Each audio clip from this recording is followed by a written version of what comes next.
नमस्कार दोस्तों, आपका हमारे इस YouTube चैनल श्री हरि बोल में बहुत बहुत स्वागत है। दोस्तों, आज हम माघ महात्म के 15वें और 16वें अध्याय का श्रवण करेंगे।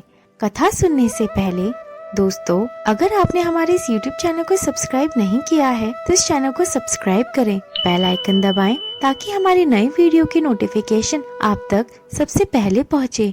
इस वीडियो को लाइक और शेयर भी जरूर करें।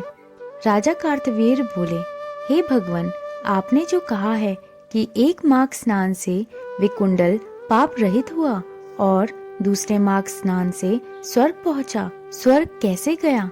कृपया मुझसे ये कहिए। दत्तात्रेय जी बोले, हे राजन, जल को नारायण कहा जाता है क्योंकि वह स्वभाव से निर्मल, पवित्र, सफेद, मलनाशक, द्रावक और दाहनाशक होता है। वह समस्त प्राणियों को तारने वाला, पुष्ट करने वाला और जीवन देने वाला है। जिस प्रकार ग्रहों में सूर्य, नक्षत्रों में चंद्रमा श्रेष्ठ है, उसी प्रकार मासों में माघ मास श्रेष्ठ माना जाता है। माघ मास में सूर्य मकर में प्रवेश करता है। उस समय मुष्पत जल में स्नान करने पर पापी तक स्वर्ग को पा जाते हैं।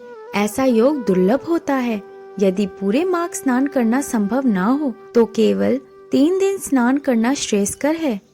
जो प्राणी असमर्थ हो वह दरिद्रता को नष्ट करने के लिए शक्ति के अनुसार दान अवश्य करे। प्राणी की आयु में वृद्धि होती है।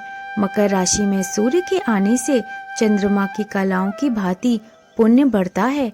प्राणी को चाहिए कि वह मनवांचित फल की कामना के लिए माघ स्नान को अवश्य करे। जो विधि पूर्वक स्नान करते हैं उनके नियम तुम्हें बताता हूँ। व्रती खाद्य पदार्थ को त्याग देते हैं। वे पृथ्वी पर शयन, यज्ञ और तीनों समय विष्णु भगवान का पूजन करते हैं। अखंड दीप जलाते हैं, अन्नदान करते हैं। वेद ज्ञानी ब्राह्मणों को स्वर्ण वस्त्र दान करते हैं। माघ मास के अंत होने पर एकादशी उद्यापन करते हैं। उनको चाहिए कि वे भगवान विष्णु की पूजा विधि विधान से करें। हे गोविंद, हे अविनाशी देव माधव, मुझको माघ स्नान का फल प्रदान करें। ऐसा कह स्नान करें। वासुदेव, कृष्ण, हरि, मुरारे, माधव आदि नामों का उच्चारण करें। स्नान के लिए तीर्थ जल प्राप्त ना हो तो घड़े में रखे जल से स्नान करें। अन्य वस्तुओं के साथ अन्नदान करें। ऐसा करने से प्राणी नरक में नहीं जाता है। जो जल को गर्म करके स्नान करते हैं उन्हें 6 वर्ष स्नान का, कुएं पर स्नान करने से 12 वर्षों के स्नान का, तालाब स्नान से उसका दूना, नदी स्नान से उसका 4 गुना, महानदी स्नान करने पर 100 गुना, संगम स्नान करने पर 400 गुना फल प्राप्त होता है। जो माघ स्नान प्रतिदिन करता है वह 1000 मुद्रा व 1000 गौ के दान का पुण्य प्राप्त करता है। इति माघ महात्म 15वां अध्याय संपूर्ण। बोलो श्री हरि भगवान की जय। 16वां अध्याय। दत्तात्रेय जी बोले, हे राजन, प्रजापति ने बड़े बड़े पाप नष्ट करने के लिए प्रयाग की रचना की है। तीर्थराज प्रयाग का महात्म बड़ा ही पवित्र है। श्वेत और नील जल के संगम पर स्नान करने से प्राणी के महान पाप भी मात्र जल स्पर्श से नष्ट हो जाते हैं। गंगा जी का श्वेत जल, यमुना जी का नीला जल और सरस्वती के श्वेत जल से बना यह संगम महान पुण्य देने वाला है। भगवान विष्णु को प्रयागराज परम प्रिय है।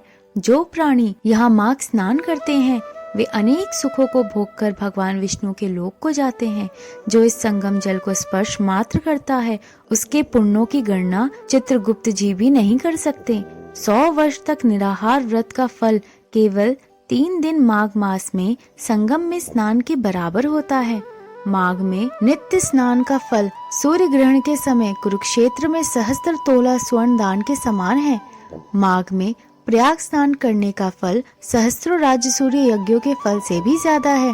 माघ मास में संसार भर के तीर्थ और सारी नदियाँ स्नान के लिए आती हैं।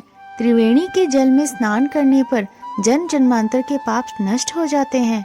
गंगा जल का स्नान कुरुक्षेत्र के समान फल देने वाला है।